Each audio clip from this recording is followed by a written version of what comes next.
Hey, what's going on, everybody? Welcome to Sit Down and Shut Up, Saturday night edition. Hope y'all doing well tonight. Today we have Do You Want to Taste? Let's bring them on. As soon as I figure out how to use Discord. Hey, Taste, can you hear me? Taste, you there, buddy?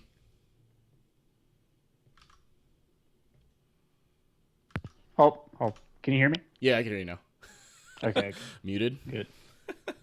Yeah, All right, so welcome back, man. So it's a Runback. I know it's been a minute since our last session. I think you've switched to Akuma now, is that right?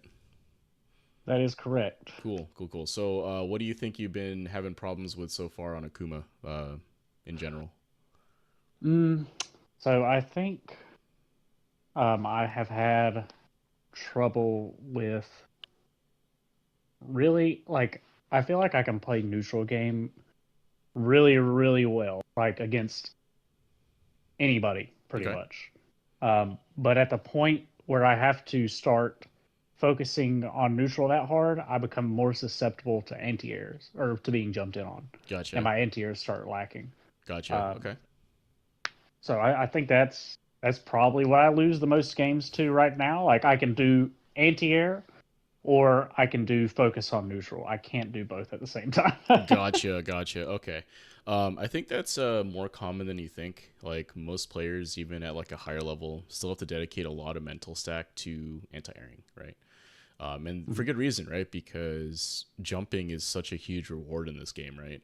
Like you get jumped on, especially as a Kuma, right, who has a little bit less health since you can take one less Yeah. throw. Like you get jumped in on, and all of a sudden half your health is gone, right? Like crap, Yeah. right? What do I do next, right? So, okay, cool. So we'll kind of do what we did last time, right? We'll hop into a custom room. We'll run a first to three, and then go from there. I think you sent me some replays. Do a little replay review. I typically don't do another runback on the runback editions afterwards, but we'll see how the night goes. But it's a new character. That's true. Yeah, it is. That's true. It's Yeah. a new character. So we'll see how it goes. See what's going on there. Let me get you invited to the room here.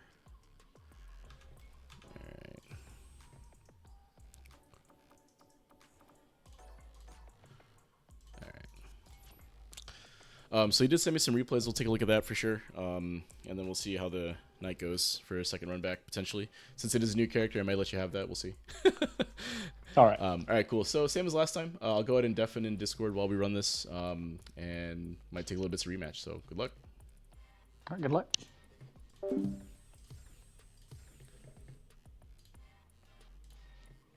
All right, I remembered to switch to gameplay this time. You don't have to stare at my head like you normally would at the beginning of these streams. So Taste switching into Akuma.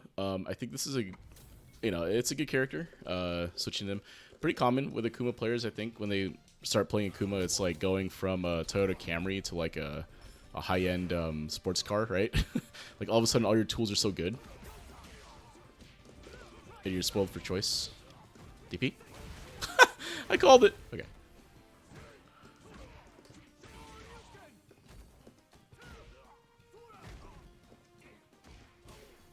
Oh, that was supposed to be a. That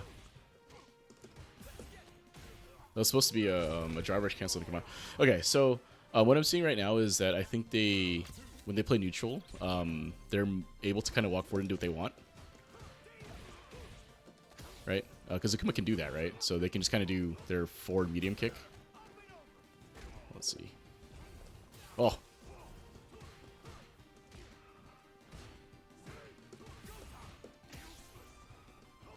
Oh.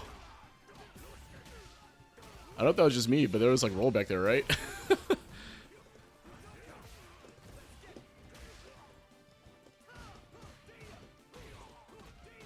Alright, so I'm going for Jin right here, mostly to burn him out. Oh. I guess it didn't matter. I was about to make a joke about that combo he just did, about how it dropped, and about why he's standing up. Anyway, so what I'm seeing right now is that the neutral game, I think they've been able to kind of bully their opponents, at least in ranked. I'm assuming that's the case. You can kind of see how they just kind of walk forward, right? What that suggests to me is that they're able to kind of walk into people's space and contest with Akuma's buttons. But if it makes them susceptible to cover attack, right? Yep. Okay. Defense-wise, I think they did a reversal earlier. They just like, they do have to kind of guess against the shimmy, right? Unfortunately, I am... Okay.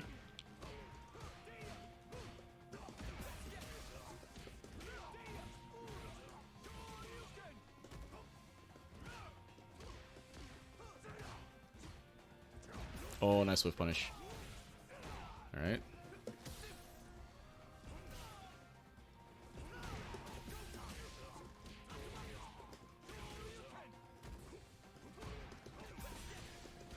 Oh!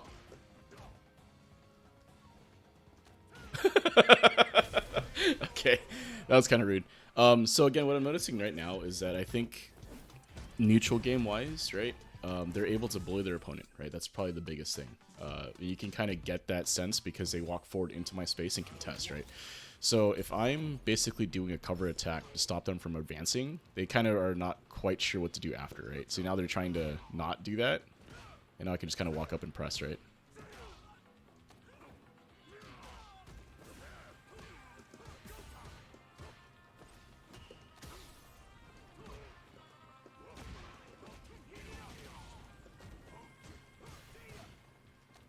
Ooh.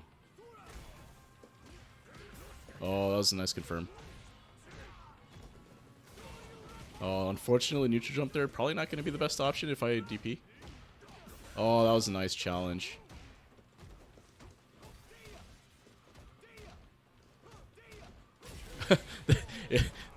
That's real unfortunate that they're in chip range for that. Like, they need to be doing something, but it's like, every time I do that, it's a risk on their part, right? Okay.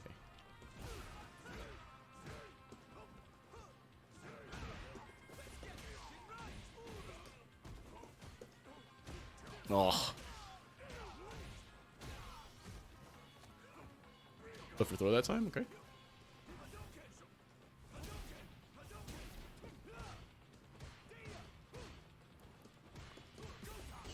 Oh, nice parry.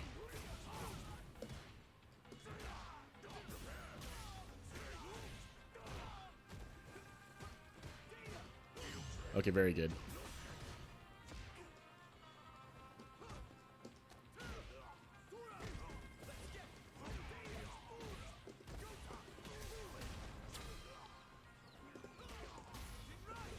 And that's just Akuma health at the end there, unfortunately. The burnout, I think, is kind of what got them there. I think they were expecting... they should have supered, in my opinion, there. But anyway, let's bring it back on, and let's see what's going on. I think, again, it has to do with they've been able to get away with that neutral so far. Let's bring it back on. Hey, Taste, what do you think? Well, I think I haven't played in about a month. So, That's fair. The first two games, I was like, okay, I need to lock. I'm getting back used to it, and then we went to the last game, and I felt like I played a lot better that game. But then I just completely blew that last round. Yeah, the burnout, I think, kind of got you there, and you probably should have supered to finish me there instead of going for the sweep. But, you know, it's all good. So, we'll do what we did last time. Let me share my screen in Discord. Hopefully be able to see it. Let's see. Yeah, let me go real quick. I'm going to get my laptop, and I'm going to switch to that. Sounds good.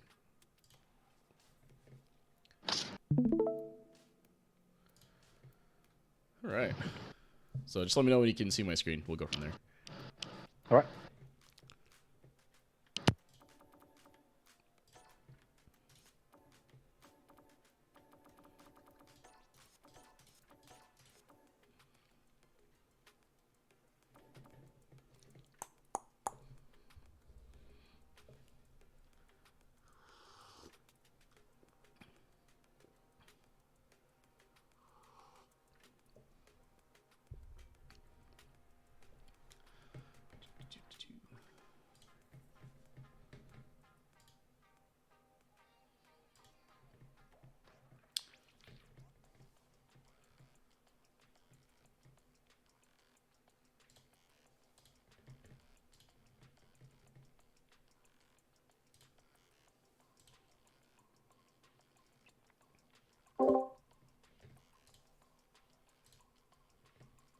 I think he's gonna switch out to his laptop probably. All right.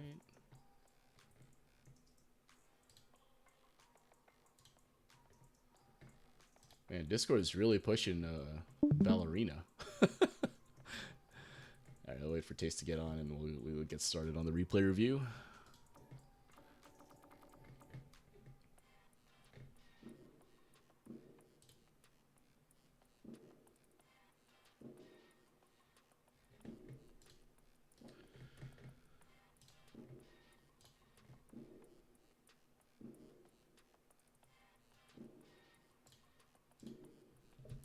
And there's like fireworks going off.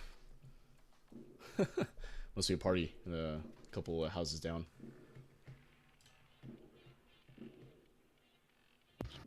Ah, All there right. we go. We good? All right. Got your Yeah, audio a back? cable. Yeah, my cable was jostled. All right. So let's take a, I think game, so you said the first two games you were still kind of getting into it. So let's take a look at game 3 here and see what's going on here.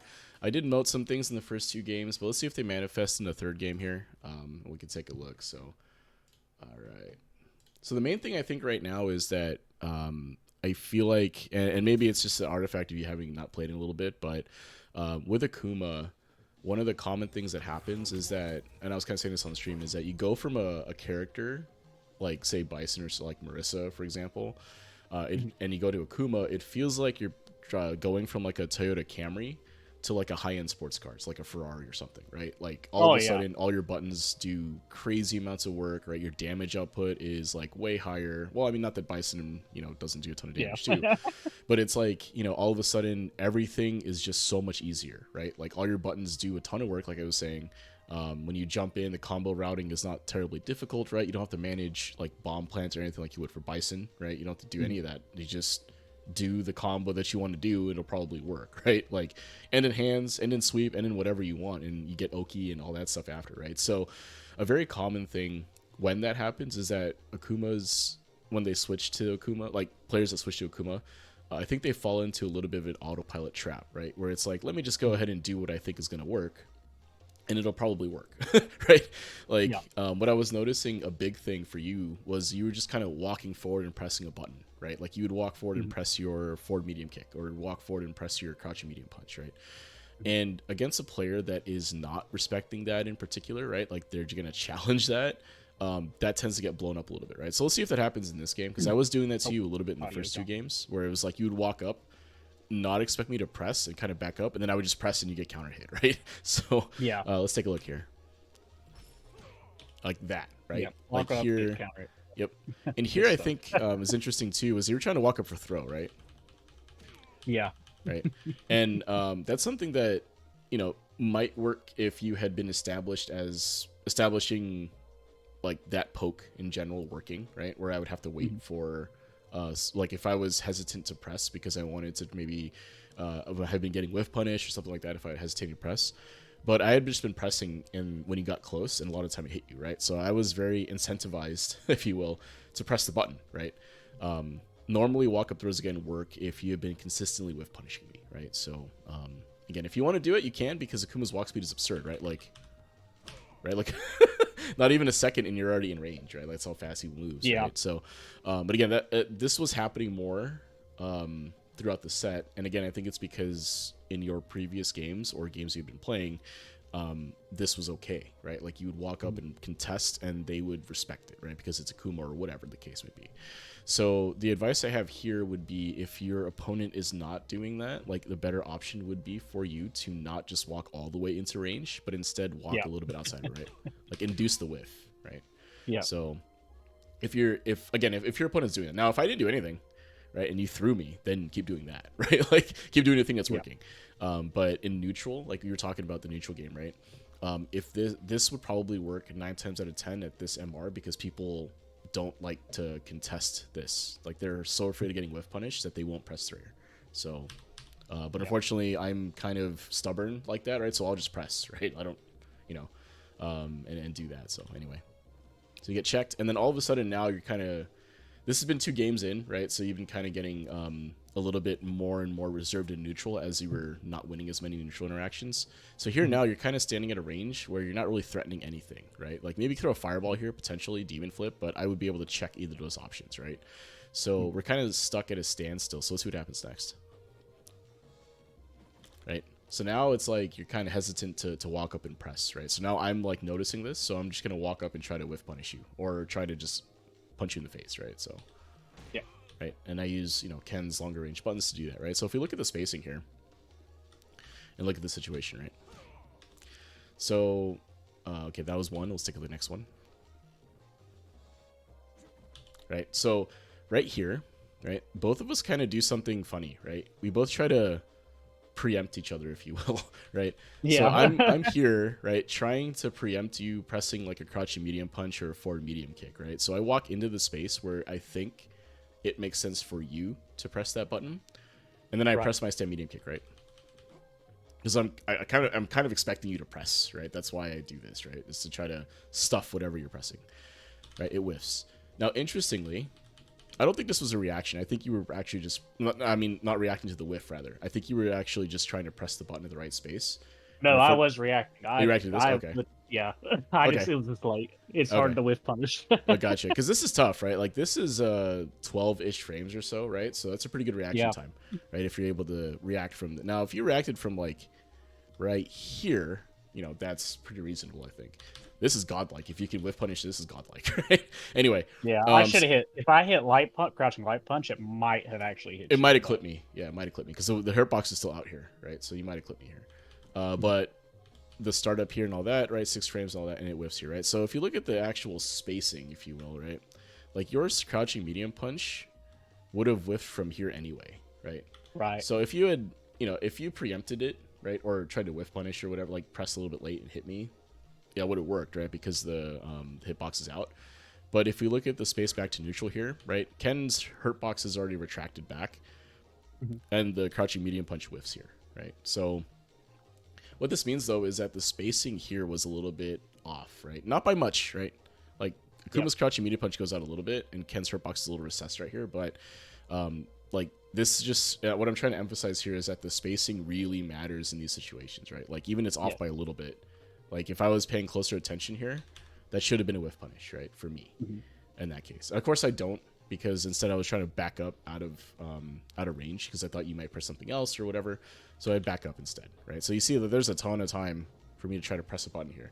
Now, like, would I have reacted to that? Probably not, right? Because I'm, you know, already committed to walking backwards.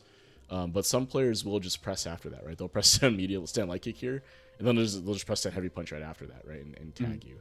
But the point I'm trying to make, though, is that the space where you press the button might have whiffed, generally speaking, right? Now, if you had pressed it when you thought you wanted to press it or preempted me or tried to whiff punish with it, maybe it catches, right? So it's just, you got to be careful about the spacing is what I'm trying to emphasize. So, because here right after, right, I press a button that is pretty big, right? But it lands kind of at the... I mean, maybe it's a little bit close. If you had blocked this, maybe you'd be able to stand like kick punish me here, maybe. But this is a better space button than either of the first two things we did, right? So, and it hits you, right? So anyway, that's what I mean, though, is that these pokes that we're doing in neutral, like, we're just trying to establish our control of space, right? So the more I hit you, the less incentivized you are to press buttons or move. And similarly for me, right? The more you hit me, the more incentivized I am to block more, right? And not press so many buttons, so...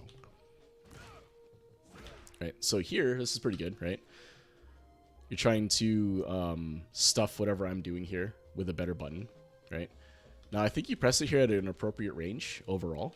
It's just I continue to walk forward, right? So that's why it looks closer than it is, right? So this is good, right? This is what you want. So if you're noticing that in neutral that every time I walk forward and press, you're able to do this, then this becomes the response you want to do here, right? Unfortunately, missed the link, right? This should link, right? So yes, it is what it is. We had a little bit of rollback during our game, no big deal, but you know, missed the link, it's all good. Still hit me there. Okay, walk up throw. All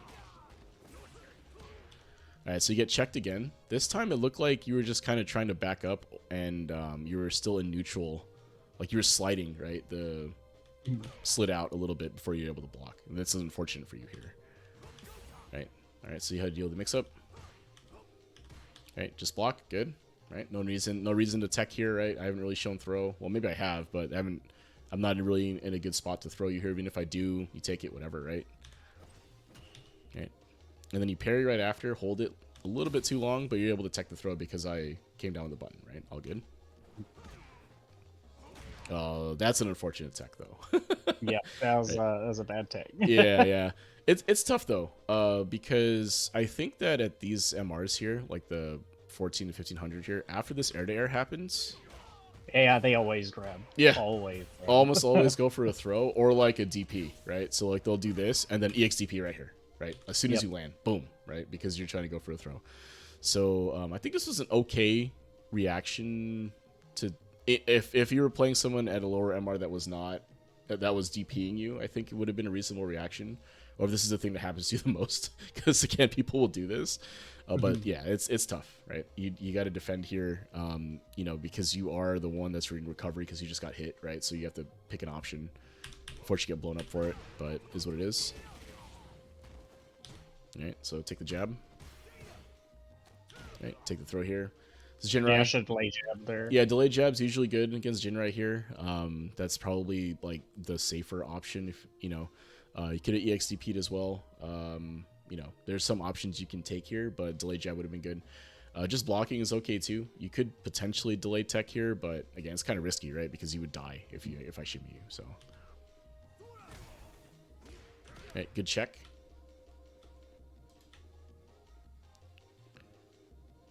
Right, so I walk up, you check me, right? Yeah, I should have expected a DP here because you had full drive. Yeah, and I haven't reversaled you, I think, most of the set. This might be the first reversal I did, maybe second, right? Yeah. Throughout the A lot of times, what I do in that Oki situation is because you don't get anything off a throw, so it's like smarter players will take the throw. But once I know, so I'll just go for it.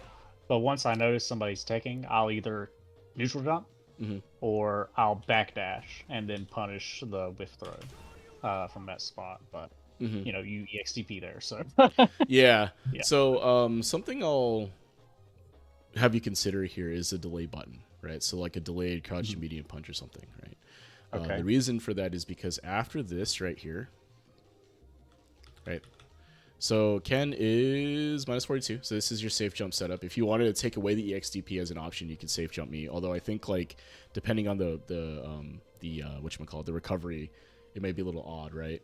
I forget exactly, but anyway. So from right here, after the double dash, right? If you look, you're supposed to be +5 here, if I'm not mistaken, right? +4. Is it +4? Okay, yeah. Let's see. 1, 2, 3, 4, 4 or 5. Either way, right? You're +4 or +5, right? So typically, what that means is that a neutral jump may not work against some reversals, right?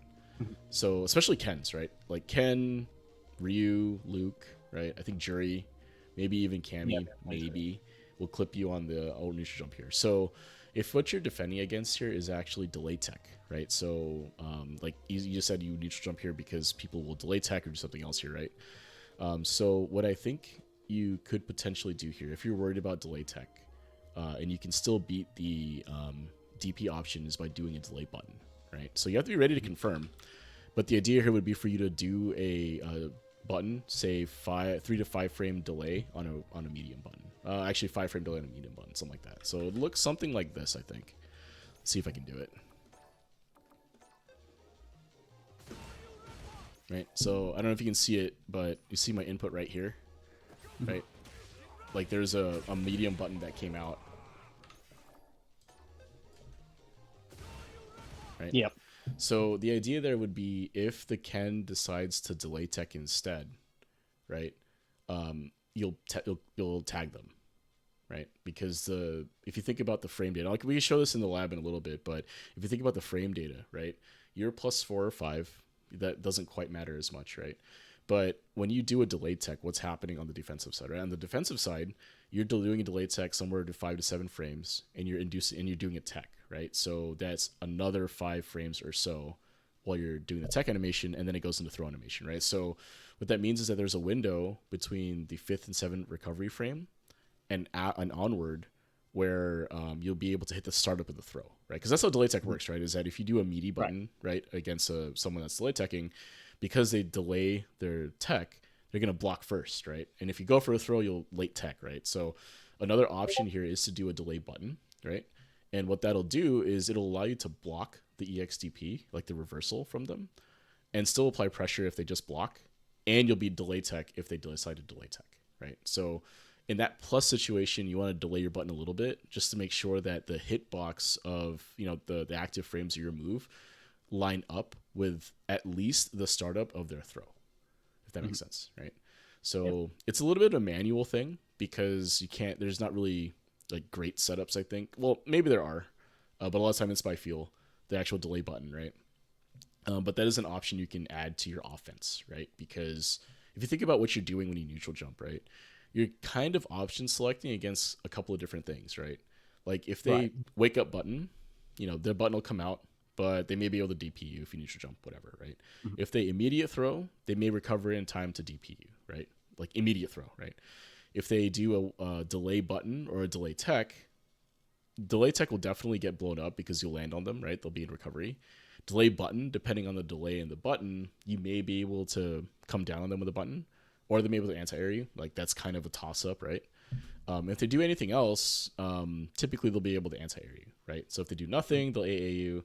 If they block, right, like blocking, like they'll, you know, or backing up or backdashing or something like that, like they'll be able to anti-air you, right? But if you do a delay button instead, now you're going to beat a couple different options, right? So we still establish that we're beating delay tech, right? We're still going to beat reversal. Now we're going to beat reversal, which this one didn't necessarily beat reversal, right? Neutral jumping loses to some reversals, not all, right? Like if like a Rashid did it, or like again Cammy probably, it'll whiff, right?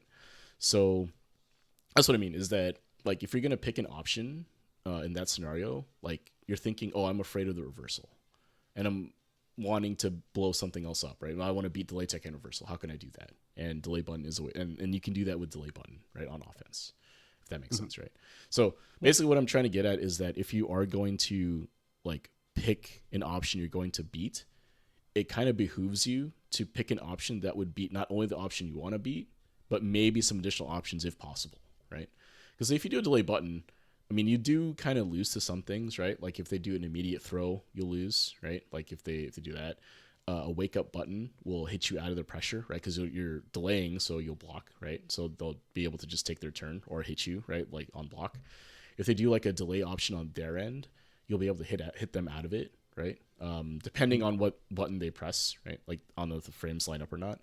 But again, you're going to beat reversal now, which is going to kill me, right? Like you can probably kill me if you block this reversal. You can probably get pretty close, right? If not outright, right? Level 1 combo, right? Full cash out with 1 drive rush here, right? And if I delay tech, you'll still beat me, right? Now you have to do the counter hit confirm, right? Counter hit confirm, crouch medium punch, which is not terrible, I think, on Akuma. You just have to be ready. No, right? no, it's very easy. So, and that would also kill me, probably, right? Like or be very close, if not outright, right? So, that's what I'm talking about with these options like this. And the reason I'm bringing it up is because at these MRs, right, even up to like 1600, to be honest with you, it's hard to know when your opponent's going to DP, right? Like it doesn't, I mean, it feels random. I mean, your opponent is picking a spot a lot of the time, but it does feel random, right? Like you want to defend against it if you can. So picking options like this that allow you to defend against a couple of different, like allow you to beat a couple of defensive options can help a ton. Because then all of a sudden your opponent is like, what the hell? Like every time I'm knocked down, they're either able to pressure me, or hit me out of my delay tech, or like, you know, every time a reversal, they're blocking. How is this happening, right? And this is what is typically happening, right? Is there's an option, there's like a timing being done on the offensive side that's beating multiple options, right? So anyway, right? So I get you from there. Patented drive rush, fireball drive rush, right? Right, good check. Right, this was actually pretty good. Well, it's a bit of a guess, I think, on your part, right? Like, you just went for it. The delay was not quite long enough, I think. Well, no, I saw I heard I use audio cues for Jinrai. Ah, okay. So you heard the heavy, yeah. So that makes sense. Yeah. Mash on heavy Jinrai, yeah, totally good. Yeah, totally good. So this is perfect. That's what you want to do. For you guys in chat, if you hear heavy Jinrai, mash jab. It'll work. Trust me, right? So anyway, you mash jab here, you get the counter confirm, right? Or punish counter. Yeah, I And burned then myself out, unfortunately, and then with the yeah. combo anyway. So this would have killed, I think. Let's see. Counter hit jab, I don't think so. It was, yeah, I Oh, should have just. yeah. Might have gone just going to light hands or medium hands, right? Take the Yeah, knockdown. Yeah. Right. Because that's here that's is. another really bad habit of mine is Mhm. just drive rush canceling on this character because I was so used to playing characters that are so good at building drive gauge. Mhm. Like Marissa, you just use Gladius and you know you just do medium punch, Gladius. Your drive gauge is back. Bison, you just do scissors whenever you want. You hit heavy punch. Yeah. You just build so much drive gauge. Even if you like have to use 4 bars of drive gauge on Bison, Mhm. to get your crouching medium kick conversion into bomb into drive rush for a mix up. You know, you just throw them or do a meaty, back heavy kick and your drive gauge is back. Yeah. But Yeah. on Akuma, this is something I've had trouble with is just not or managing drive gauge in a way that I haven't had trouble on other characters so far. Gotcha. Yeah, a lot of the conversions you're getting right from here, yeah, you don't. Well, let me put it this way: for like someone like Bison, a lot of his conversions rely on OD moves, right? So you would get Yeah. some sort of hit into an OD scissor kicks, and then you would bomb plant, right? And that's how you get your damage, right? As you go through OD routes. So because of that, the recovery is also really good, right? Like OD doesn't pause your recovery when you do it, right? You recover right away. Whereas with the driver's cancel, it doesn't recover until the end of your combo, right? And I think that's exactly what you're experiencing, right? So finding more meterless routes can be one way to do it. The other way to do it is to just accept that that's how the character is played and not drive rush as often, right? Yeah. So control the space, control the pacing of the game. That's what Akuma does in this game. Control the pace of the game. Allow yourself to be drive positive or at least a head-on drive before you decide to use. Like use it judiciously. Obviously, you want to use it a lot, but be aware of when. So anyway, I wanted to highlight this right here. This section. Let's see, right here. So mid-range fireball, right? I don't react, I don't jump, or I do anything. Right, you hit me, because I'm actually trying to stuff it, and I miss. And then you stuff my big button here with this, right? So this is actually a pretty good sequence from you, neutral-wise. Recognition of the hit fireball, and then recognition of just kind of putting a hitbox out that would stuff anything that I do that might actually reach, right? Because this move goes a freaking mile, right? This step Yeah, kick it thing. does. Like this toe is like the hitbox is like, oh, here's some BS, right? I mean, I know I'm being a little facetious, but the hitbox is pretty far, right? Like, Yeah, it's big. It's yeah. big. So, like, doing this in this situation here, the spacing is perfect, right? This is exactly what I think you need to be doing more of, is this spacing, like, understanding, and then just pushing a button here that stuffs anything I do. Because Ken, from here, can't really hit you with anything, right? Stand heavy punch is going to whiff. Crouch medium punch is going to whiff. Crouch medium kick is going to whiff, right? Stand heavy kick is the only thing I think that I have that would reach you from this scenario, right? So stuffing it with this makes sense, right? Bam. Good stuff. Right, and then here we both whiff, right? And then here's the whiff punish, right? You're looking for it. Yeah. You're looking for it. Exactly, At that right? point, because I've used it 3 times now. Pretty much, right? Pretty much. So by the second time you push it, right? So I get hit here. Like, oh, that sucks. All right, let me make sure I don't get hit by that again. Oh, I didn't do a good job, but I blocked this time. All right, they're going to do it again, probably. Let's wait for a space that makes sense for them to press it, and then I'm going to press my button. Right? Right? Yep. And that's it, right? So the neutral game piece, unfortunately, when you're playing a Shoto, is this. It's a lot of this, like, footsies stuff going on. Because, again, like, Shoto v Shoto, you can't quite jump. I mean, you can, and you probably should. But, you get anti-air by the DP, right? If you jump too much, rather, right? The other options are basically to try to control space as best you can to induce something, right? In this case, I was allowing, like, I got hit by something, and I made an immediate adjustment to say, okay, the next time they do that in the space, I'm just going to press my button. Because this, for me, personally, this is not a reaction, right? I'm not reacting to your stand heavy kick, Right. Right? I'm pressing my button at a space that makes sense, and then you press your button when it didn't quite line up where it needed to be, and I hit you, right? So I don't know if I get a DP here. I'll have to lab that, I guess. Alright, throw whiff. Kind of jab. Good stuff here. This is actually pretty good. Now you're out of the corner, right? All right, so another +4 or 5 situation here, right? I just take the throw, but this is good that you threw, right? Good stuff. Mhm. All right. All right, so just to let you know, from here,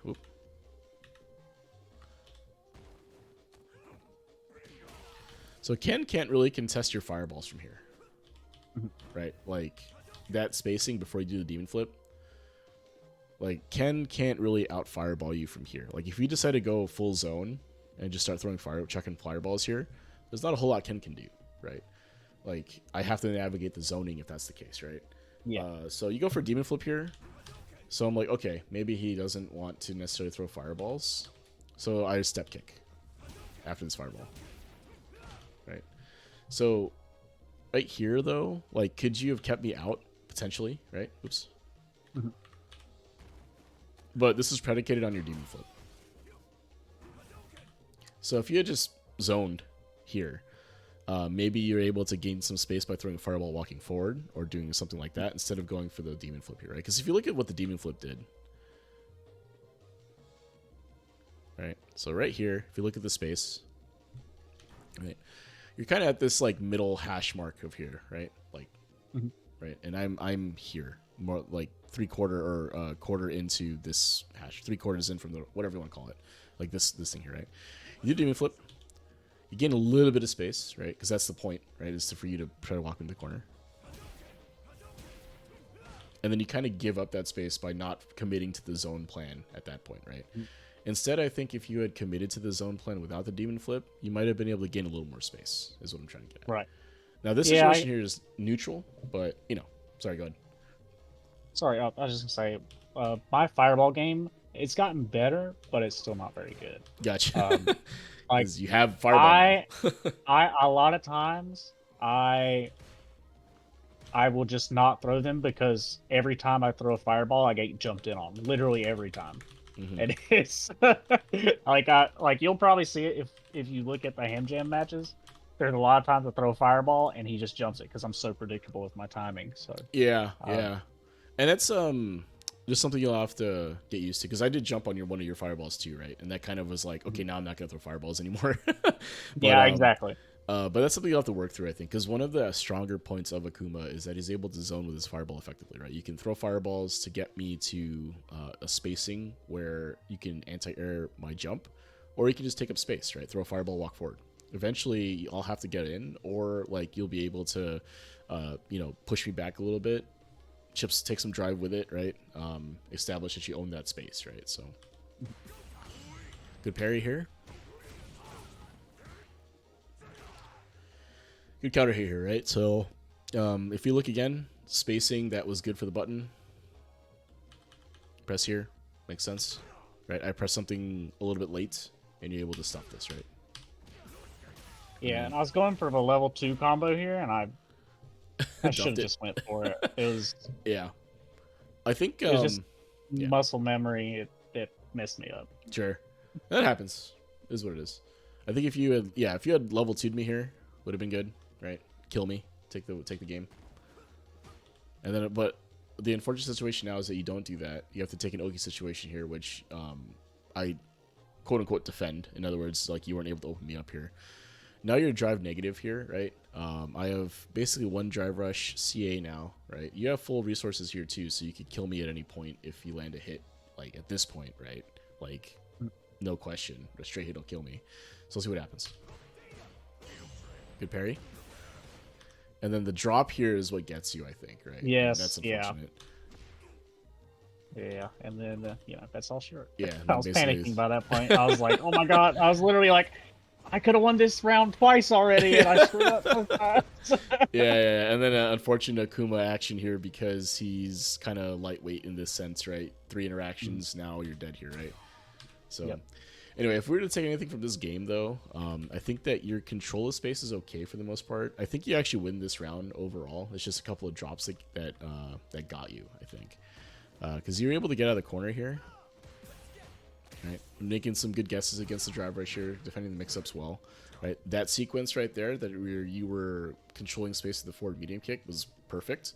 but you overused it a little bit, right? I adapted, and it kind of got you, right? So that level of adaptation may not happen right away, especially where you're at right now. Like, it may work a little bit longer. But all this means is that now that worked or didn't work, right, now you have to adjust pretty quick, right? Like, oh, okay, now he's doing that, so what do I do to stop that, right? And you have to think of a solution for that. Maybe you walk up, stand light kick instead. Maybe you throw more fireballs. Maybe you try to induce the whiff and whiff punish it, right? But you can't do the forward medium kick cover attack anymore, basically, right? Because I've shown that I can beat that, right? So that, again, that adaptation probably needs to happen faster, if you will. But maybe you can get away with a little longer at the current MRs you're at. So if it's working, keep doing it. Once it stops working, then adjust. Is the point. So other than that, I mean, the game was pretty well played, right? I get some whiff punishes here, and you're able to get out of the corner, right? Maybe the zone plan here doesn't quite work out, but it doesn't matter, right? Like you don't give up a ton of space because you get this parry, I think, right? So once this parry happened, like, the game was in your hands at this point, right? You're able to do whatever you wanted from here, right? So you opt for this instead. Although I think would back throw be better? Maybe. I don't know. Maybe. Put me in a position where I have less space to work with, right? Maybe you don't get the same kind of mix-up situation from here like you would for the light hands, right? Because this is a +3 situation for you, right? So, maybe that's better, maybe that's worse. Who knows? Again, you win this game if you don't drop that combo, right? So maybe it was for the best. But I do think that if you aren't sure, or if it's really marginal, I do think the back throw into the corner and taking the positional advantage is probably better than not in most cases. So anyway, something to consider. All right, let's take a look at one of the Ham Jam games. Let me see here. All right, anything you want to ask while I'm bringing this up? Okay, this no, I think we're being pretty thorough here with everything.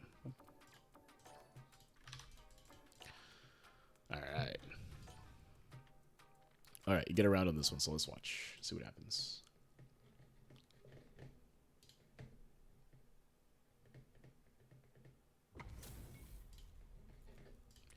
Yeah, Ham Jam. There's not a player that consistently. I mean, outside of like Shogberg, there's not a player that beats me more consistently than Ham Jam. And it's either he, like, we'll do a bunch of first to fives, and either he'll beat me 5-4 after I was up like 4-1, or he'll just smoke me the whole way. He just grinds me out every time. Yeah, that is something about Ham Jam in particular. His playstyle is very patient, grounded, right? Grounded, patient, neutral. So if you try to force anything, he'll punish you for it pretty hard, right? Like, if you try to do anything that is a little unorthodox, like, he won't necessarily bite, and he'll just beat you with, like, crouching medium punch in this case, right? Yeah. So let's take a look at what happens here, right? So I don't know what game this was in during your set, but he does open the driver. Probably like 12 or something. Sure. Later in the set, right? So let's take a look at what happens here. So you try to check trades. No answer, unfortunately, right? Anti-air.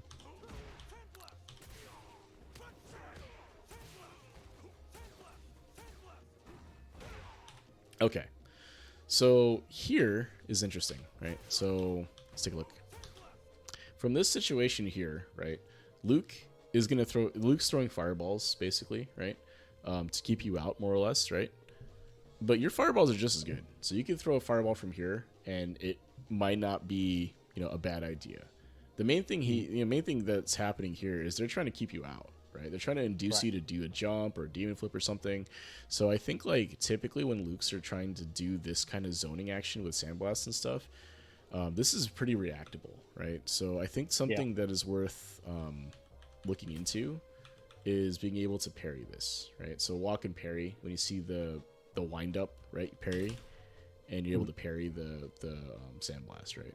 That's probably the safest way to do this. Walking and blocking works just as well, but going for a demon flip here is kind of risky. Like, a jump here basically is kind of risky, right? Right. Yeah, now, I actually do try to parry it there, and then but it was a medium. Yeah, it didn't reach. Yeah. That is something you'll have to deal with, I guess, like the varying fireball strengths, right? But yeah. But what happens here is that you happen to jump when you demon flip when he jumps, right? So it's kind of a big bet on both you guys' part here from right here. Like jumping from this situation, if either of you don't jump, the other one anti-airs for free. Right? So maybe not necessarily free.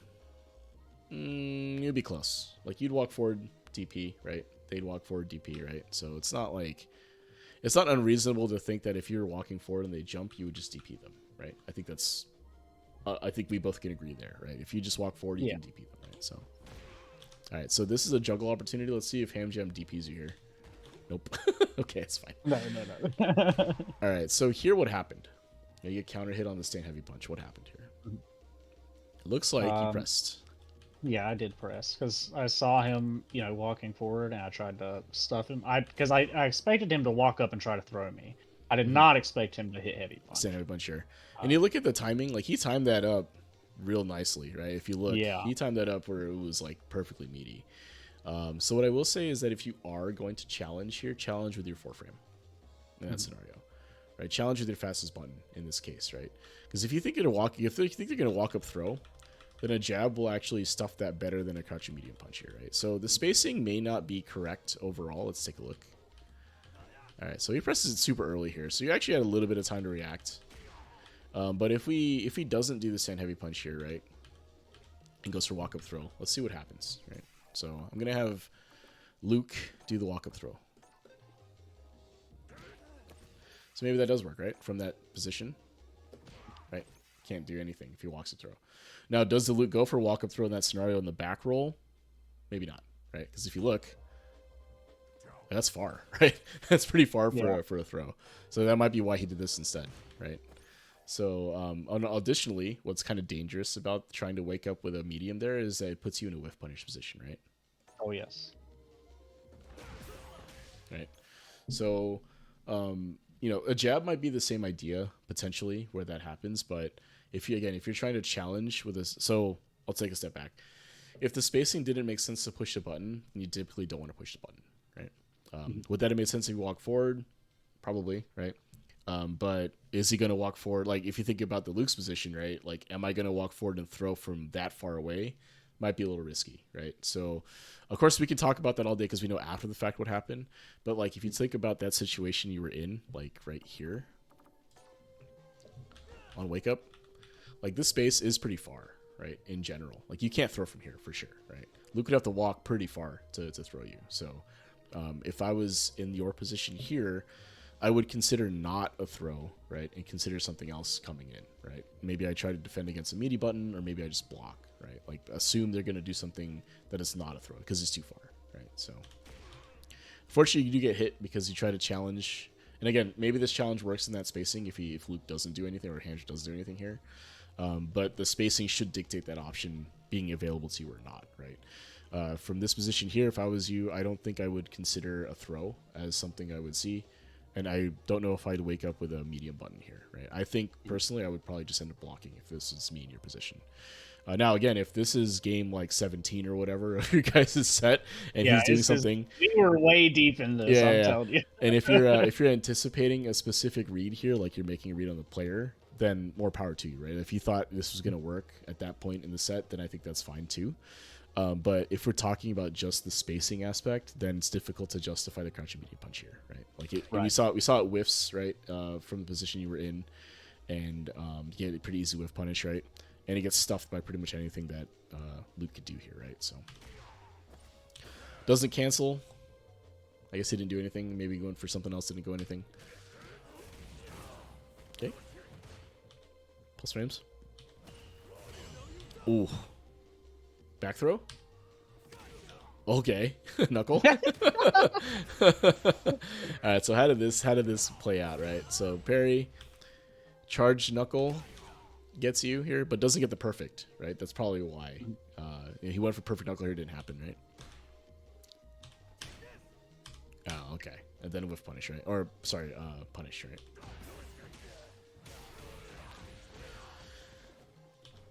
Okay. Forward jump. Let's see the crosscut. Yeah, I don't have those. I'm being a little facetious. I know it's really tough, right? It's tough to crosscut there. But what I will say is that if you had committed here to not throwing them, right? Mhm. Right, you actually shimmied, right? So you shimmied and autopiloted a stand heavy punch. So what I'm gonna say here is that if you are gonna shimmy, you should be pressing on reaction to the throw, right? Because this is a big committal button, right? Like Yep. you are in this 18 frames, right? This is like a 20 frame move, right? Like 20 something like total frames, right? You're stuck here, right? So what I think people can do one of two things, right? In this situation, you're shimmying here, right? So you're expecting them to throw, and you kind of push this button preemptively, assuming they'll do something, right? If they jab, you'll get the wish punish, right? If they throw, they'll whiff, and you'll hit them anyway, right? So what I think people can do here, if you ideally you react, right? Ideally you react to the whiff pun to the whiff throw or the whiff, maybe not the whiff button, but the whiff throw or the jump, and you DP anti or whatever, right? The second option you can do. Sorry, go ahead. So I think the reason I was doing this here is because I had a low drive gauge, and if I didn't hit, I was still going to be able to do like heavy punch fireball or something to get some drive gauge back. Yeah. I was looking at my drive gauge and I was like, oh, I need some drive gauge right now. yeah. And like you have meterless conversions from Send Heavy Punch, right? So you can hit this button into like was it medium hands or something like that, or even crouching medium. There's like a follow up you can do from the Send Heavy Punch, right? But the point is it's confirmable, right? Which is why you do it, because you can hit that button and you can confirm if it hits and then cancel into whatever you want, right? But if you whiff it here, yeah, but he jumps, right? Because it's a shimmy, right? So like if you did a immediate Stand Heavy Punch, it's gonna catch him jumping, right? But because you did a shimmy and he jumped on you, what this means again is that I think that your autopilot here kind of gets you a little bit, right? So again, like there are two options. Ideally, you react, which means you can beat any of the options that Ham Jam does here: jump, neutral jump, forward jump, right, or whiff throw. The second thing you can do is go for a smaller button here, less committal, right? So maybe instead of the Stand Heavy Punch, if you're just autopiloting something, instead you can press something like this, right? Right? This is the medium punch now, right? So what happens, right? If you autopilot that and they decide to throw, you're gonna hit them, right? That's gonna be a punish counter crouching medium punch. Now, is the reward as good as standing heavy punch, punish counter, or stand heavy punch? Probably not, right? Like you get a crouching medium punch into like hands, right? You can confirm that into something potentially, but the reward is not as good. The difference though is you're hedging your autopilot now, right? So you're like, okay, I'll take the downside of slightly less damage if I hit in exchange for the ability to look for the jump now and anti-air them if they do jump, right? Because those are two things that'll happen in that case, right? Like either they throw and it whiffs and you hit them, great, you confirm. Or what could happen if the shimmy doesn't work, right? Typically shimmies don't work if they jump, right? Because they're able to jump over you. Neutral jump as well, technically, right? Because they'll be able to get out of the way of your button, right? If they do nothing, they'll just block your crouching medium punch. That's it, right? If they delay tech, if they don't delay tech and just block, right? That's what'll happen, right? Is you'll still hit them, right? The same way that if Hamza just blocked here, you did the stand heavy punch, you'll just hit them, right? Like it'll be on block, sure, but you'll just hit them, right? But the idea there is that you're kind of reducing your own mental stack a little bit and autopiloting something that allows you to still react to something else, right? If you don't want to react to what's happening, right? Like if you just can't break autopilot, like every time I go for shimmy, I press a button, press a less committal button, right? Then react to what happens after that. You get a little extra time because you press a button, you can react to the counter hit or whatever. But the idea, though, is that it's less committal than a stand heavy punch, right? Because he just jumps over you for free, right? Otherwise. Yeah. So, anyway, you get jumped over. He does not come down with a button, unfortunately. Well, fortunately for you, unfortunately for him, because that's a punish counter otherwise, right? And he gets thrown for his trouble, right? So you delay tech here, and it happens to grab him. Okay. All right, so this is classic Ham Jam, right? Like he's not doing anything, and you're like, yeah, I'm losing the game, right? Right? Like you have maybe a little bit of a health lead. It's close, right? Ham Jam is in the corner. You have a little bit of meter, right? He has more meter, and somehow, some way, he makes it feel like you're losing the game right now, right? Like I don't know how it is, but you feel like you're losing, so you feel like you have to do something, right? And this plays kind of right into what Hamjam's trying to do here, right? So if you look at what he doesn't do anything. And then just, like, tries to react to what you're doing, right? Yeah, as soon as I walked, he just, hit the... boom, right? Stand heavy kick, right? So, the situation you want to not put yourself in, ideally, is one where you commit to a button. Like, okay, let me put it this way, right? In neutral, right? Like, this is technically neutral, right? In neutral, right? You can adjust spacing by backing up, right? Walking forward is kind of risky because you might get hit, but you can adjust space by backing up normally, right? Mid-screen.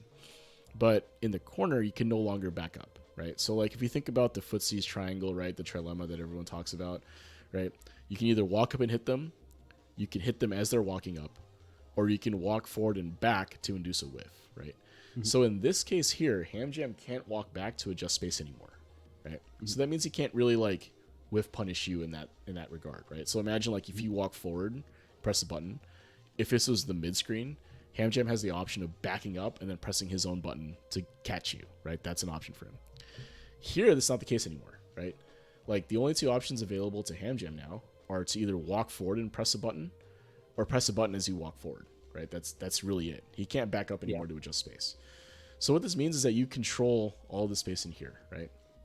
So the thing you want to avoid is, like, committing to a button that's gonna whiff, or, like, getting stuffed by something, right? Because this is actually kind of a committal move from him, right? Like, this is a 10 frame, so he went for it, right? So, like, what I'm trying to get at is that, so, okay, that said, now going back to the footsies part, right? And I think this is where you're probably struggling the most right now in your games, is, like, this neutral game piece. When you walk into someone's space, it induces a reaction of some kind, typically, right? Could even be nothing. Like, doing nothing is also a reaction. So, like, as you walk forward in and out of Hamjam's effective range here, like a crouching medium punch range or stand heavy kick range, potentially, it's going to elicit some kind of reaction, right? Maybe he presses something. Maybe he does nothing. Maybe he walks forward. Maybe he jumps. Maybe he dashes. Maybe he just goes ham for, like, a charged knuckle, right? Like, any of those things could happen, right? So your job in this scenario here is to try to figure out what Hamjam wants to do so that you can counter it. So by walking in and out of his effective range, you induce some sort of reaction that you can send some sort of reaction from him that you can try to take advantage of, right? Try to counter. Right? And this is kind of tough. Like, again, this, like you said, maybe game 17 or whatever of however deep you guys are playing. But, like, if you were to take your average first to two, right, you're trying to get as much information as possible from this guy, right? Like, you're playing. Yeah. And when they're in the corner, like, typically when you corner somebody, you can learn a lot about how they play defense and how their mind kind of works, right? Like, oh, I'm a caged animal now. I'm gonna do everything I can to fight my way out. Oh, I'm gonna be cool and wait and see what he does and then apply the counter there. I'm just gonna jump, fuck it, right? I'm gonna do Superman throw, Superman thing or whatever that Luke has to fly away, right? Like, you do any of those things, but you do want to pay attention to how your opponent is reacting here and apply the counter, right? Because, like, if you think about the spacing here, right, most of Luke's buttons will whiff except for the stand heavy kick and the stand heavy punch, right? So, and let's take a look at this too. So you go for forward heavy punch here, right? Gets counter hit. So based on where you're standing, I do think it probably hits them, right? Like, if he does nothing here, let's see. Yeah, it definitely hits. It goes really far. Yeah. So maybe that's appropriate, right? Maybe that was appropriate. But if we look again, though, right? So where it hits, well, actually, I think I might be able to pause it. Let's see. Like, this is pretty close, actually, right? If you think about the positioning here, like, the hitbox for the Kuma's forward heavy punch goes a little bit further than this, right? So, like, you kind of were a little too close for that move, if you think about it. Right? So if you had pressed it a little bit further back, because Akuma takes a big step forward, right? Right? Like, right? By the end of this, he's, like, all the way in your face, right? Yeah, So it goes so far. Goes so far, right? So, like, I think there might be some space adjustment you can make here to press that maybe a little sooner or maybe a little further away, so that you don't potentially get stuffed there, right? So if you if I end player control here, let's see. and I do this instead.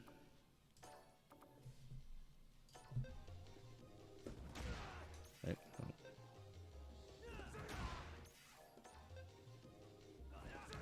Right? Because like if you back up a little bit here and then do that, I think the spacing is a little more appropriate. Now, we can take a look in the lab later if you want, but I think that the big reason why you get stuffed here, and again, like if you look at the frame data here, right, these two moves are pretty big moves, right? Like they're not just like, you know, lights or mediums here. These are pretty heavy committal moves.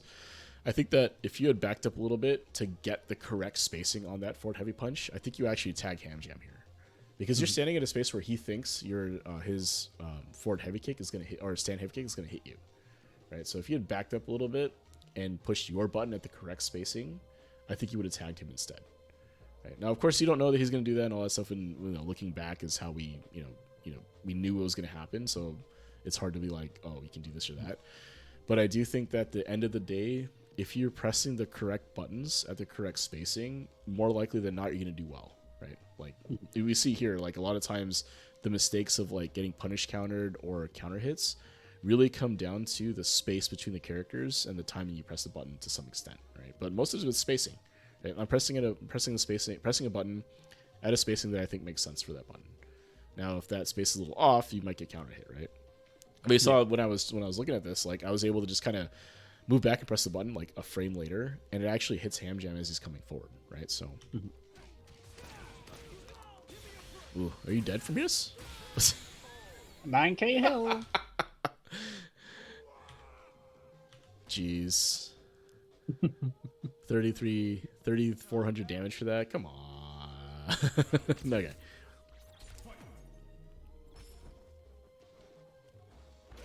Alright, get anti-aired. Ooh, okay, so let's take a look at this.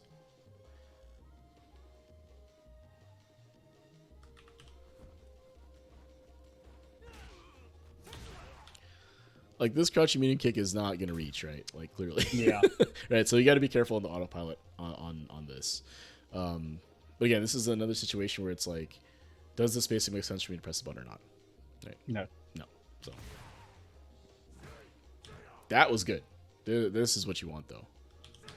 Well, maybe not that. Well, that's probably gonna hit, but this is perfect.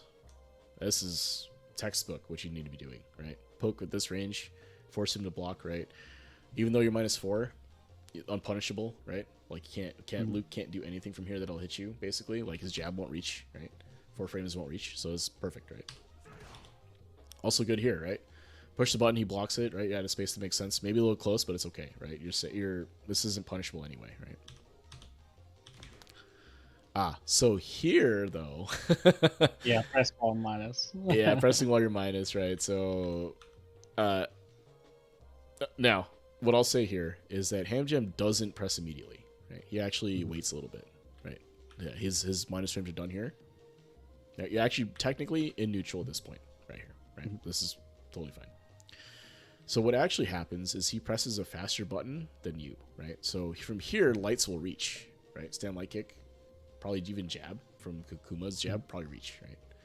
Crouching medium punch, which is what you press, will definitely reach, but it might be a little too slow overall, right? So even if you had pressed that on time, I think you still get stuffed potentially from here, right? Yeah. Now, Luke's stand light kick reaches, so that would suggest to me that Akuma's stand light kick will reach as well. Absolutely. But this is a situation where it's like, you pressed a button that was too slow for the situation, if that makes sense, right? Like, if you think about what buttons do, right? This longer range buttons have more startup. In exchange for that, they have better range, better damage, all that stuff. And then, like, light moves typically are faster, right?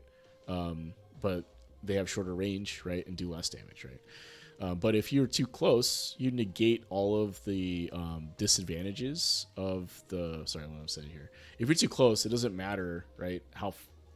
How far range the move is, right? Like you negate the range advantage of the heavier move by standing closer. So there's no reason for you to press a crouching medium punch here, right? If anything, you should be pressing a lighter button because the space again dictates that trying to press it heavier here, well, we'll get stuffed, right? That's what happens, right? So it wasn't necessarily pressing on minus in particular because if you look at the frame data, I mean, maybe in your guys' heads, it was like, oh, that's minus I'm going to press. Yeah. But it was already neutral technically, right? Like you both recovered at this point.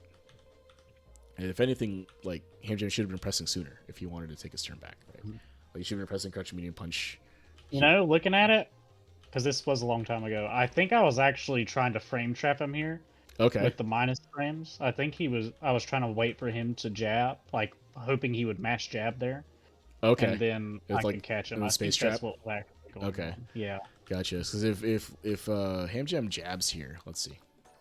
Then he gets hit by that medium punch. Yeah. Right. So space trap makes sense, right? If that's what you're going for.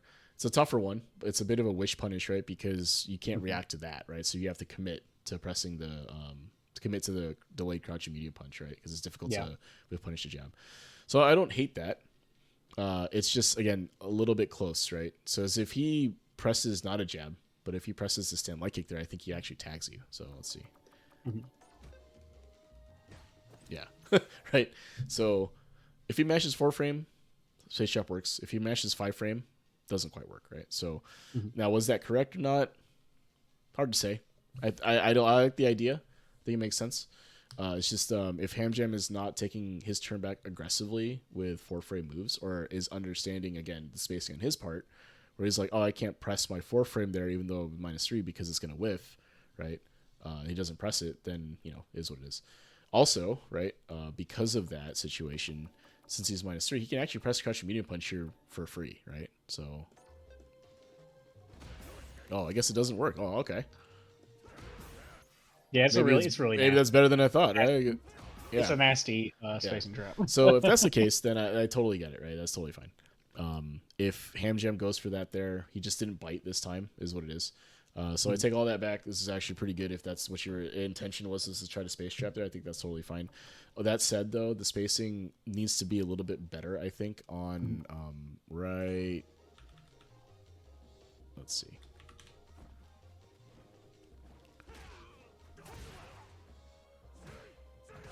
Right there, this one, right? I think your space trap will be a little, like the trap, if you will be a little more consistent if this was at the I did it too close. Yeah, a little too close, right? So I like the idea, though. I think if that's what you're going for, I think it's totally fine. He just doesn't bite, right? He just stand light kicks you, right? Okay. Ooh, that was a good poke from him, right? The stuff your fireball, or whatever that was. Okay, get thrown. Okay, so this is actually a really good adjustment on your part, right? So Hamjam has not been, in this game anyway, has not been DPing you with the anti-air, right? He's been doing crouching heavy punch. So if that's the case, this is totally good. This is totally what you want to do. Change up the jump arc, right? Hit him with a dive kick. Okay, thoughts you're up. Okay, that's fine. Ooh. Yeah, that should have been EX Flame from that confirm. Probably. But this is totally fine, I think. Like, you're able to... this was the space trap that you were talking about earlier, right? Well, not... Actually, it wasn't. Let me see. Hold on.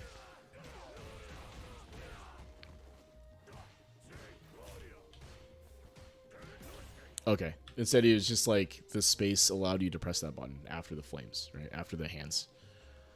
Hamjam tries to challenge with a crouching light kick, looks like. Oh, let's see.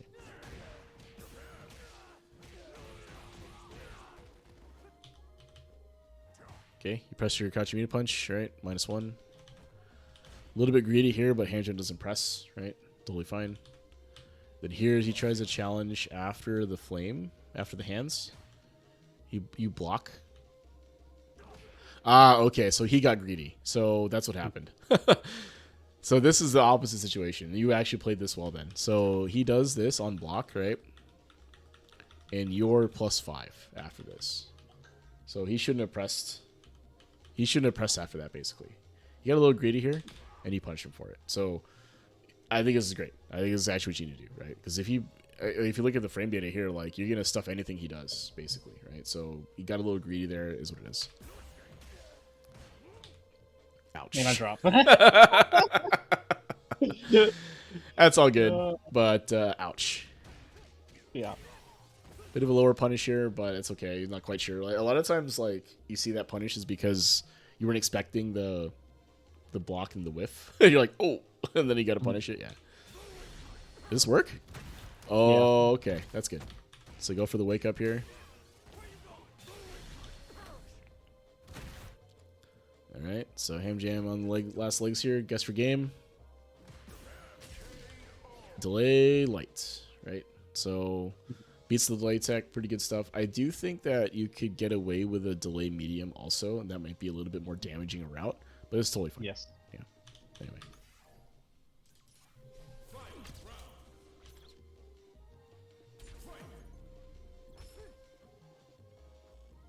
Oh, now we're playing neutral, right? Okay, that was good with punish, right? So I don't know if you're reacting to overhead. It looks like you had definitely had enough time to react to that, so I think that's totally fine. Get your combo this time, good. Yeah, and I should be punishing those. My spacing's off there. I need to be a little bit closer. Yep. So that I'm close enough to hit. Yeah. With a stand heavy punch or crouch medium punch. Yeah, and that's part of it. You'll just have to learn as you play more and more. I mean, you probably played a ton of Lukes, right? And you have to try to get a sense of like where they're comfortable standing and try to stand outside the effective range of, well, what I normally look for is the stand medium kick.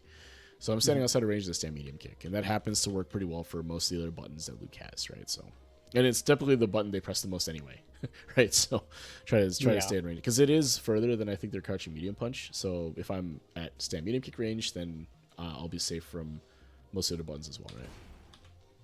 Right here. Okay. Like I think I could have punished it. You could have punished that actually. I think they would have been fine. Yeah, if you were ready for it here. Because here, if you look at the spacing, right, Luke can't really press a whole lot. He has to walk forward, right? Even if you stand still here, if you stand still, I think you actually get hit. Let's see. Right. But it's close, right? So, you know. Can you be ready for that type of situation? Yeah. But part of it is prediction, right? So has Ham Jam been going for that heavy button in that space, yes or no, right? You have to consider that as the option there. Like, what do they do in that space? What is the tendency that they have in that spacing? If they do stand medium kick or something like that, maybe it's also whiff punchable, right? If they go in for heavies, maybe it's whiff punchable. But a lot of times the whiff punish, if you will, is based off of part prediction, right? It's not just a raw reaction like most of the time. You're predicting that they're going to do something in that space, and you press a button that's appropriate for the space, right? That's typically how it goes.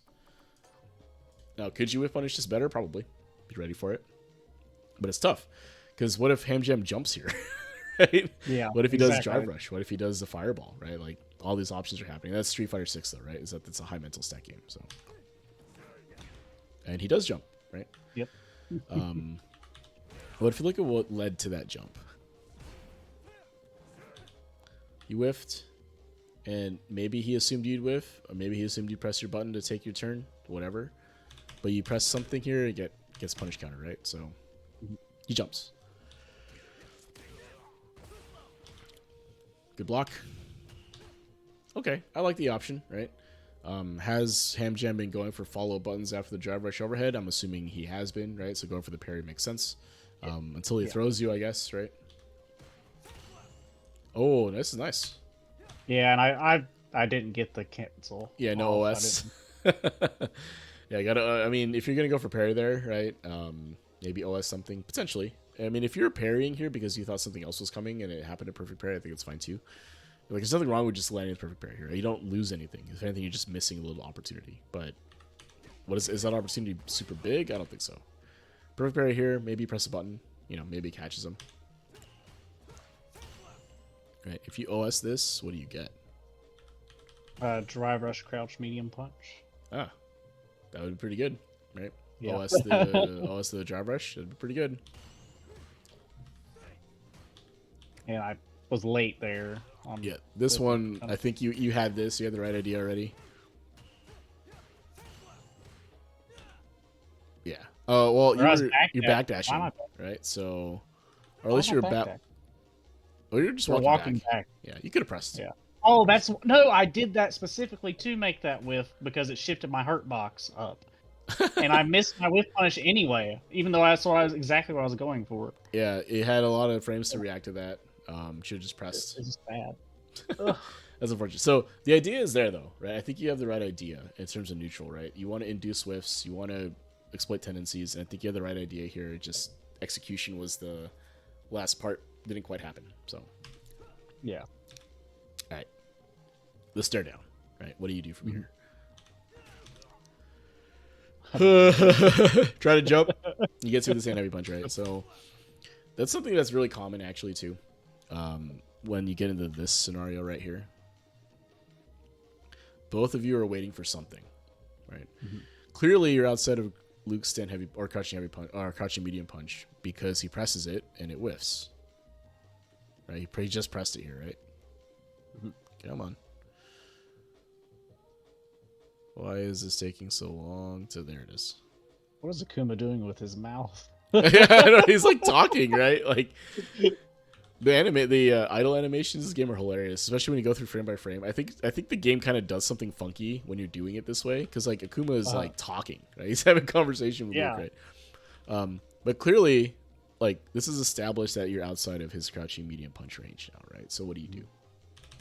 From right here, right? It's very common, right? What do you do? Nothing. Like both of you are waiting for something. And then what ends up happening is you both decide to wait long enough that you both happen to do something at the same time, right? So two options here, right? I think what you did was probably what actually ended up happening is probably correct, more or less, on both your parts, where you delayed a little bit and then did something. I do think that the jump is a little aggressive, though, right? He's in neutral, right? You guys are just standing there, so I think the jump might be a little aggressive. If this was me, what I would do is after this, I would actually press crouching medium kick, right? So either one of two things, right? I'm in the corner, so I can't whip punish. So either I press crouching medium kick, drive rush cancel, and try to get a mix up out of the situation because of your meter, like you have some meter to burn here, or you walk up, stand light kick, or walk up jab. One of those two, right? I think those are slightly more stable options than trying to go for a jump here, right? Because he's a neutral. So I think that, even from here, if you jump and he doesn't do anything, he has potential to air you or cross cut you, right? Even just a DP might happen too, right? The DP might even be worse because if he doesn't cross cut and he just DPs here, he might actually tag you and put you back in the corner, right? From a jump from here. So let's see, actually, does that work? Let's see.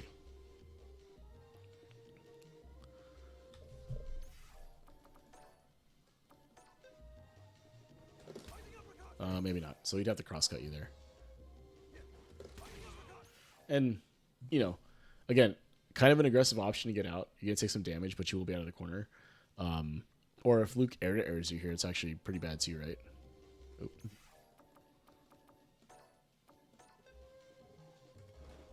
Or what is his air button? I think it's that.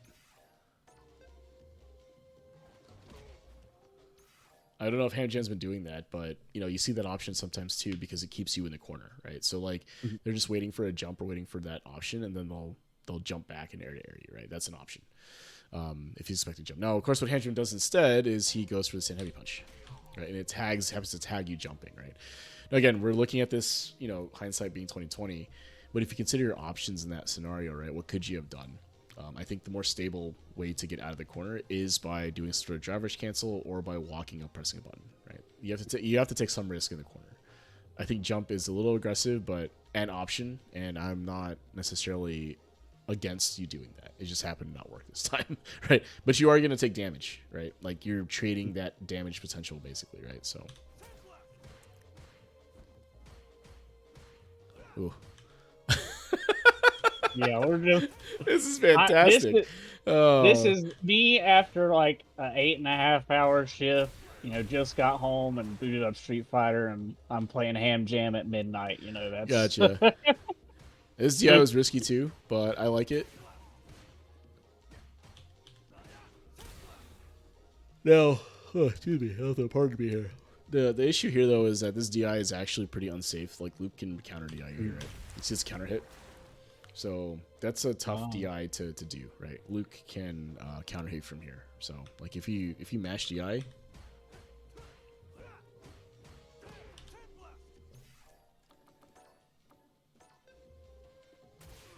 oh, it's not that. Sorry.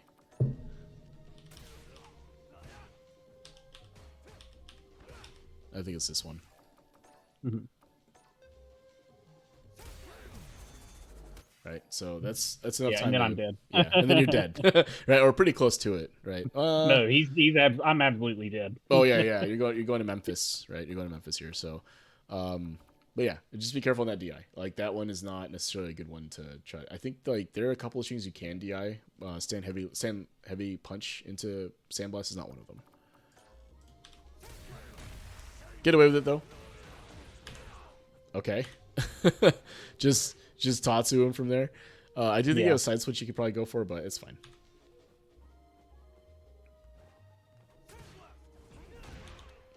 And there it is. There it is, right? So you haven't really thrown a fireball most of the... Well, actually, that's not true. So you've thrown fireballs this game, right?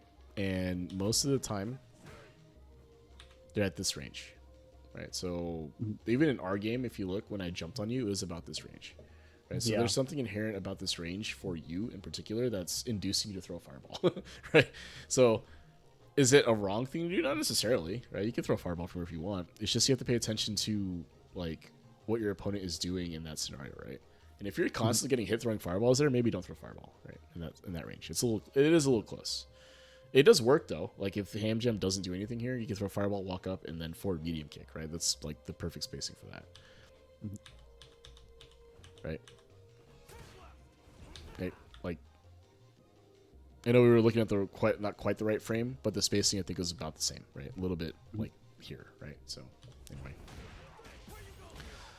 Are you dead here? Absolutely. Yeah. Oh, wow.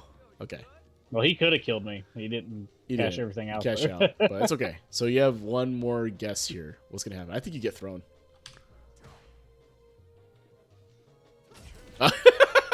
Yeah, I tried to walk up. Try to walk up and get checked. Yeah. That's unfortunate. No, what's happening here, though, if you look? I think Ham Jam is just pressing a button that would reach you, honestly. Yeah.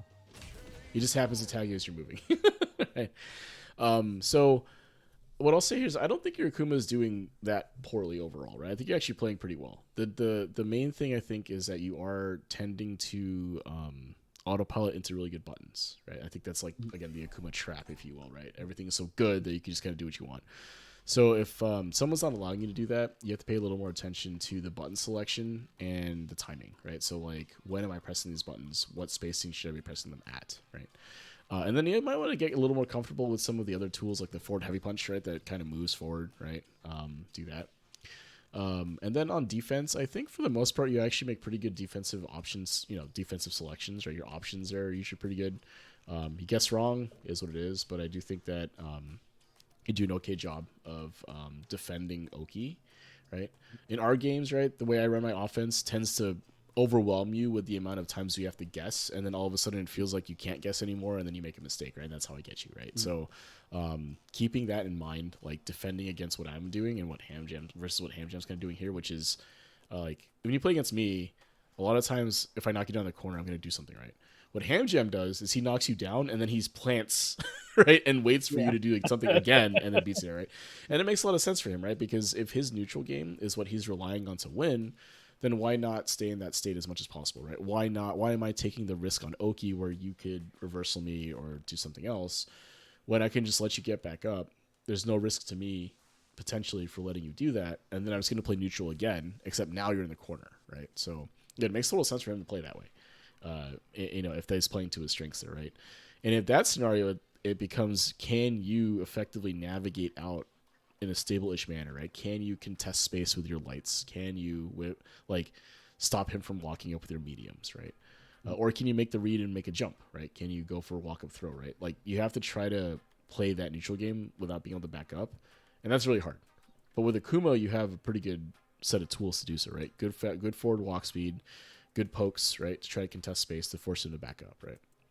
If you look at the end of the game there, what was happening a lot of time was that Ham Jam was planted at that crouch medium punch range, and it's kind of up to you to force him to either whiff it, which is difficult to do because he can't back up, or you have to stuff it. So walk up stand light kick or walk up jab or something like that, right? Do something faster. which I think you don't do enough of in that scenario against Hamjan specifically, right? Like if we're talking about a defensive guy that, you know, doesn't take Oki and forces you to stand there in the corner, then you do have to take some risk, right? Either way. So, but again, otherwise, I think your Kuma's on the right track, man. I think there's a lot of good stuff happening there. I think your meter management, like you were saying, maybe needs to be a little bit cleaner overall, or I mean not cleaner, but better overall. Like your awareness of when or how many drive rush cancels you have left. Again, and I think this is a holdover from, like you said, characters that build drive so fast because they use OD instead of drive rush, right? Like Bison does use drive rush, but a lot of the time you're actually just confirming a hit and then going into OD scissors, right? Like that's the main combo route. And you know, when you do it that way, you gain drive so much faster, right? So, but yeah, and then one other thing was on offense, right? So when you get offensive pressure, right, and you're able to get the Oki scenario there, consider doing things that beat multiple options, right? Okay, I want to beat delay tech. All right, like I've committed to this option, right? How can I beat other defensive options if possible, right? So I'm going to beat delay tech, right? I can shimmy here. It'll beat two options.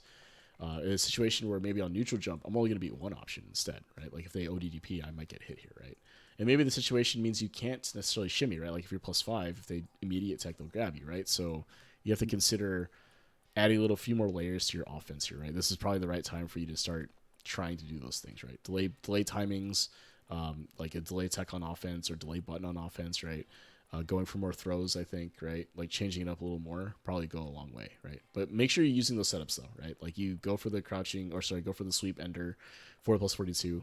Make sure you not only do the double dash, but you can also, if you have the opportunity, to use a safe jump as well, right? Use that to take away the ODD because everyone and their mother knows that it's +42 after that sweep, right? So no one's gonna DP you there if you jump. So then it's like, okay, I've taken away one of their options. Now how can I use that safe jump, right? Something to add to the repertoire, if you will. So cool, man. Anything else you want to ask or have concerns about at the moment in terms of your gameplay? No, not right now. Cool. So, what time is it? It is 9:30 in my part. You're East Coast, right? So it's a little late for you. Did you want to run it back? Yeah, let's run back. All right. I'll give the option because it's a new character. Why not? I normally don't, but you know, it's Saturday. We can do this. Yeah, let me switch real quick. I'll be right back.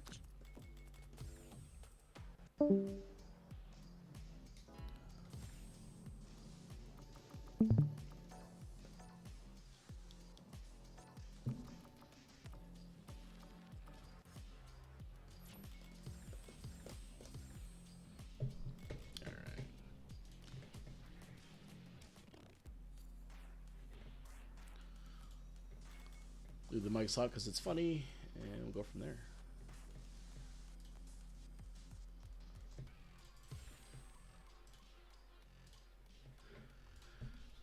All right, so I doubt you'll make any sweeping changes at the moment, but oh, maybe you're still not in VC yet. Can you hear me? Okay, I'm here. Yeah, I was gonna say leave the mics hot. I don't expect you to make any sweeping changes overall, but just be aware of your spacing and try to poke out instead of poke out the right spacing, if you will. Nice. Woo.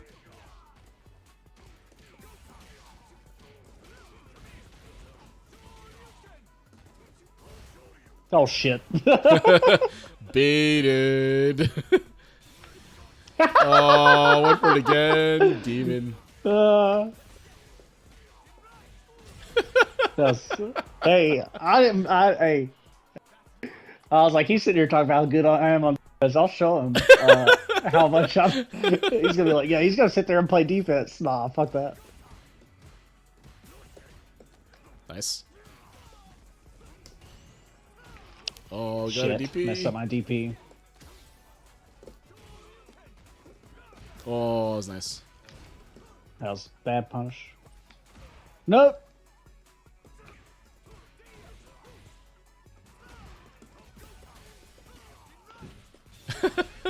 Oh. Induce the whiff, right? Induce the whiff. Yeah. So what's funny about that particular whiff punish you did there was that it was going to work if you teched or pressed the button, right? So yeah.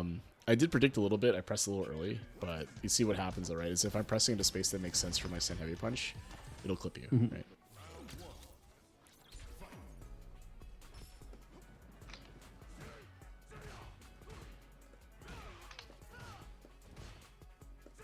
Oh. Oh. Dude. Oh, nice dive kick.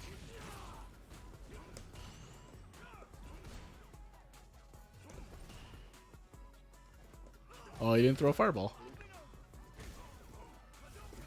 Uh-oh.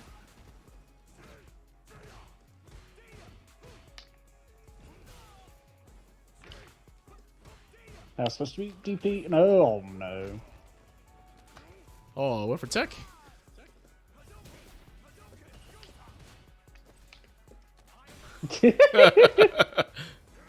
Oh, that was nice. Yeah, I didn't cancel it though. Yeah, that medium kick was 100% the right thing to do though. That was dope.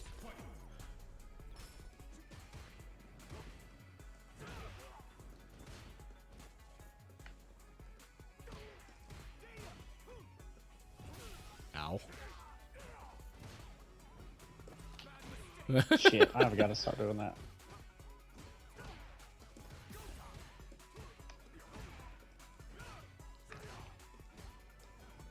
Uh-oh.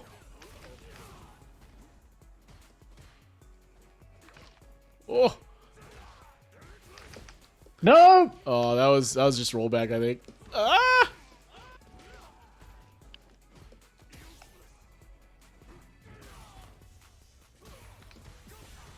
Oh, that was a mistake. Oh no! No! Spaghetti! Okay, that's late night Street Fighter, but I think the DI is that was definitely a little risky there, betting it all there. Yeah. I like the idea though. That would have worked if I didn't jump.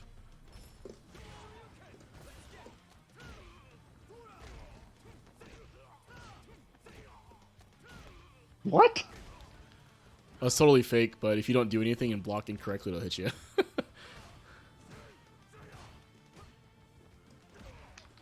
Yeah, that time you see, like, this button is a little bit faster than what you're trying to do, so that's what stops it, right? So, a little bit of the counter poke.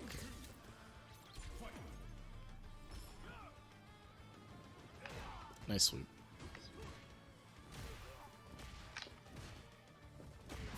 Shit.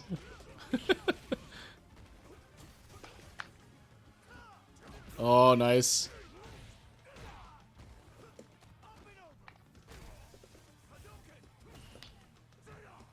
No.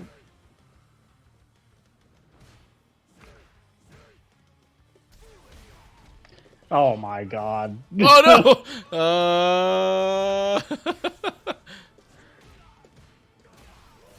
Uh-oh. Oh. No, I jabbed. That That was just a rollback. It's just too late. It was a little late, but yeah, it is anyway, what it is. I think you get the idea though, right? Like you can see how like in that sequence where I was using stand heavy punch, the spacing allowed me to do that, right? Like I press stand heavy punch, it lands at the tip. It's difficult for you to press another button there, and if you do, you just get hit because your stuff doesn't reach anymore, right? So like, even though it's a 10 frame startup button, right? It's a big button. Spacing it correctly will allow me to kind of get away with more than if I had not spaced it correctly, right? So yeah, I think hilariously enough, I have a lot easier time playing around the range where we're like in medium and light range and with punishing those moves than playing around heavy range, because I'm not used to having like Shoto stand heavy punch. You know, I'm not used to that. yeah. So that range is kind of uncomfortable, right? It's uncomfortable to try to play it there. And then like when you talk about lights and mediums, a lot of times like you're actually, the reason you're hitting people like with counter hits and punch counters there is typically because of counter poking, right? So you're counter poking with a slightly faster button, right? Or trying to stuff things, or you're predicting when they're going to press their medium button and you press your own, right? So like you're staying outside of range, you're just like, oh, I think they're going to press it, and then you get a whiff punish that way, right? So it is difficult to whiff punish lights, less so to punish mediums. I think it's a little more reasonable, especially for crouching medium kicks. But whiff punishing heavies is definitely like within the realm of possibility for most players, right? Like almost everyone should be able to can get to a point where they can do that. But yeah, I think like again, a lot of what you're doing is totally great. I think it's good. I think again, it's just a little bit of unfamiliarity or being a little uncomfortable with Shoto spacing, right? Like stand heavy Yeah. punch spacing, forward media kick spacing, right? And then fireball game, obviously you have to develop that on your own, right? It's a tougher thing to pick up. Basically, the main thing that I think about, I don't zone all that often, right? I play Ken, right? So it's not as big a deal. The main things I think about is like whenever I throw a fireball, right? As best as I can, I want to be holding forward, right? So hold forward while you throw the fireball because you can't block, right? So just hold forward, and then if they jump, you're ready to DP, right? That's really the only kind of advice I would give to people when it comes to fireball game.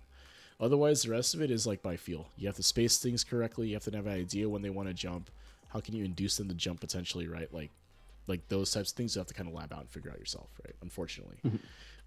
Like, because everyone plays that fireball game different, right? Some people will go all in. They'll just zone you all day until you jump. They'll DP you, and then they'll keep going, right? Street Fighter 2 style. Or they don't throw fireball. They only throw like one charged fireball around, like as a meaty, just to just to allow them to move forward, right? So, but yeah, like I think like you were paying more attention to your spacing, better a little bit. So there was a lot less of like me just getting away with stuff, right? Until you saw like, and you saw how effective spacing can be when I was using stand heavy punch, right? So cool, man. Anything else you want to ask before we wrap up here? No, I think this is a really productive session. Cool, man. And I'm really excited for this new patch. So. Yeah, it should be fun. I hope Akuma gets his legs chopped off. I'm just saying. He probably will. I think he will. All right, brother. Well, you have a good night. I'll cut you out on the stream so that you won't be talking, but you can hang out on Discord if you like. But otherwise, thanks for coming on, man. Have a good night. Have a good night. Cool. Thanks for watching, everybody. This has been Sit Down and Shut Up. I run this through the Fight Rise Discord. So Fight Rise is a fighting game community focused on helping players get better at the game. Right? They run a bi-weekly tournament through their One Fight Stand series, although they're currently on a break for summer. But when they were doing it, One Fight Stand is basically a it's 7-round Swiss tournament for our master folks. If you're below a master, they normally will put you into a round robin pool if there's enough players. We need more players for those lower ranks, so if you are interested in that, please feel free to join. It's a very friendly community. You learn a lot. You might get thrown in with the sharks if you're kind of below diamond, but that's how you get better. If you are master, though, it's a 7-round Swiss, so you get at least 7 rounds to play, right? And it's a lot of fun. Come out and get tournament sets, if you will, in more of a casual setting. They also do community events through their Urge to Fight series, right? There's one coming up tomorrow, right? Tomorrow evening for the end of BLKL, which I'll talk about in a sec. But if you want to check out any of the previous events that they've done, which are community showcase events, take a look at twitch.tv/FightRiseFGC. You can take a look at the old VODs there. They also do fundraisers, right? So in December, they did a fundraiser, like a charity stream for the Radiant Foundation, which raised a ton of money. So if any of those things interest you, please take a look and join the Discord. They also do Big League KO, right? So Big League KO is basically a league format. So you'll be in a 8-person pool. You'll play a round robin, so 7 matches spread out over the course of 5 weeks, right? So 2 matches a week. They're all first to 5s. So it's a good way to get longer sets with folks of an appropriate skill level, if you will, right? So slots for this fill up fast because you there's multiple pools to be managed. So if that interests you, please feel free to join that next season when it comes up.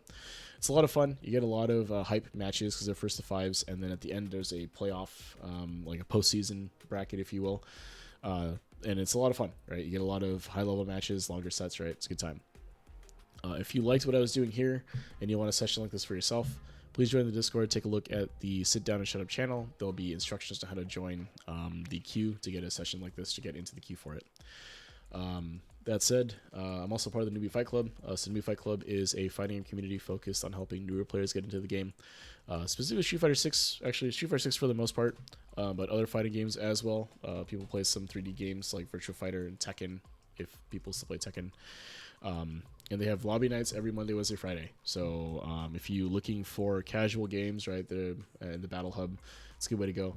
They also run a bi-weekly event. Typically it ends up being a tournament of some kind every other Friday. They're Fleeting Flash Fridays, right? Run by our our near and dear to my heart anyway, TO Flash Galatine, right? They do that. There's also a Modern monthly tournament. So if you play Modern and want to get into a tournament with other folks playing Modern, they have a tournament I think it's monthly on Mondays, right? So if any of those things interest you, please join the Discords, take a look at the upcoming events. I'm very active on both those Discords, so if you wanted to talk to me about anything or get sets with me or whatever, you can join that as well. Feel free. But with that, I think we'll call that good. So if nothing else, thank you guys for watching. I know I don't always respond to chat and like alerts and stuff while I'm working with somebody, so I appreciate your follows, your likes, your messages and all that. I do appreciate it. And if you want to look at any of the past sessions I've done, please take a look at my YouTube channel. You can take a look at some of the past sessions to see if there's something that interests you. So appreciate your time, everybody. Thank you guys for watching, and have a good night.